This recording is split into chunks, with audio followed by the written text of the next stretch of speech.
Salut à tous les amis, bienvenue dans le 5e épisode du récap européen sur la chaîne YouTube The Game Winner. Aujourd'hui on va parler de la BCL avec le Final 8, la demi-finale et la finale. On parlera aussi de l'Eurocoupe avec quelques rumeurs, des transferts, des officialisations en Euroleague. Et on parlera aussi des quarts de finale et du Final Four qui se tiendra du 28 au 30 mai. Allez, générique.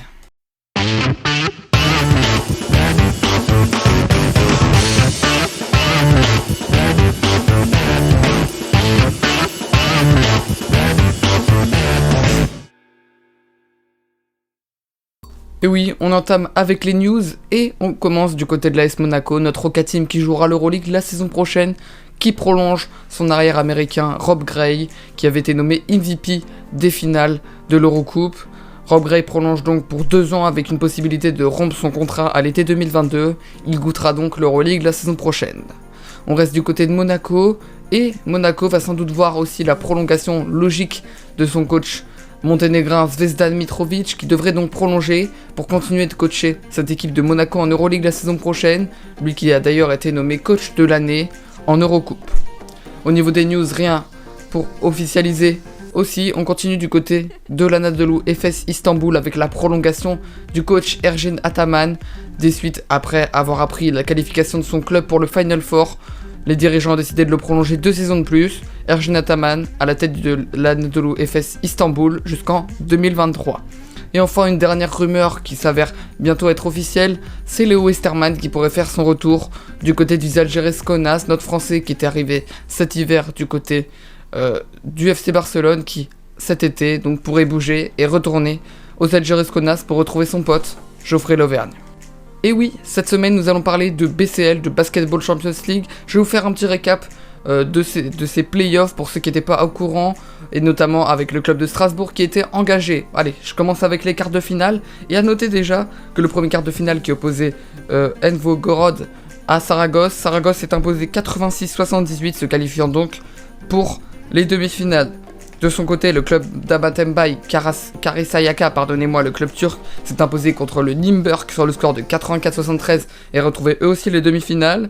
Strasbourg réalise un match dantesque et s'impose en prolongation contre un des favoris, Iberostar Tenerife, le club espagnol, et permet aussi de se qualifier en demi-finale. Et enfin, le dernier qualifié est San Pablo Burgos qui s'impose contre l'Hapoel Aolon 86-77. On connaît les 4 en demi-finale. Les demi-finales ont eu lieu 2 jours plus tard, et la première rencontre opposait Karisayaka à Saragosse, et les hommes d'Amathembaye sont allés s'imposer pour aller chercher cette finale, et pourquoi pas un deuxième titre pour Amathembaye. Saragosse retrouvera donc soit Strasbourg, soit San Pablo Burgos en petite finale. Au final, Strasbourg s'est incliné après avoir dominé presque tout le match contre San Pablo Burgos. Les Espagnols retrouvent la finale 1 an après. Au niveau de la petite finale, match pour la 3ème place qui donc opposait Strasbourg, nos Français, à Saragosse. On a cru à cette médaille de bronze, mais malheureusement, ça s'est mal terminé pour Strasbourg qui sont inclinés sur le score de 89-77 contre le club espagnol. Franchement, on peut dire que la bête noire des Français, c'est officiellement les Espagnols. Et enfin, en finale, San Pablo Burgos réalise le back-to-back en s'imposant pour la 2e année consécutive dans cette Basketball Champions League, et en s'imposant contre le Karisayaka de Amathembaye avec un match très serré sur le score de 64-59. Et voilà, c'est tout pour cette BCL. Premier, San Pablo Burgos. 2e, le Karisayaka d'Amathembaye. Et 3e, Saragosse, le club espagnol. Allez, on repart dans l'élite européenne et on va parler de l'Euroleague. On savait déjà que le CSKA était le premier qualifié pour le Final Four, mais s'est déroulé tous les matchs 5 qui ont permis de connaître enfin les 4 ou les 3 derniers qualifiés pour le Final Four. Et dans la première rencontre qui opposait l'Anadolu Efes Istanbul au Real de Madrid, l'Anadolu Efes Istanbul, grâce à des shoots clutch de Krunoslav Simon, a évité le retour du Real de Madrid en fin de match et s'impose sur le score de 88-83 et permet donc de valider son ticket pour le Final Four. Ils seront rejoints, par l'Olympia Milano, ou plutôt l'Axe Armani Échange Milan, qui s'est qualifié contre le Bayern Munich au terme d'un match complètement dingue, avec un comeback des Bavarois en fin de match. On y a cru, mais ça a manqué malheureusement. Milan se qualifie pour le Final Four et rejoint donc l'Anadolu et le CSKA Moscou. Et enfin, le dernier qualifié, c'est le FC Barcelone qui a imposé vraiment sa loi contre le Zénith Saint-Pétersbourg. 79-53, plus 26 points d'écart. Un match largement dominé, avec un pas au gazole en mode muraille de Chine et Dikembe Mutombo, comme dirait Sarunas Jasikevičius. 79-53, score final.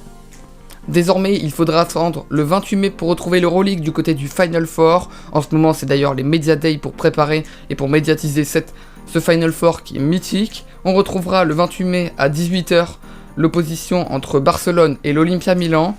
Et on retrouvera le 28 mai toujours à 21h l'opposition entre le CSKA et l'Anadolu Efes, en rencontre bien évidemment directe.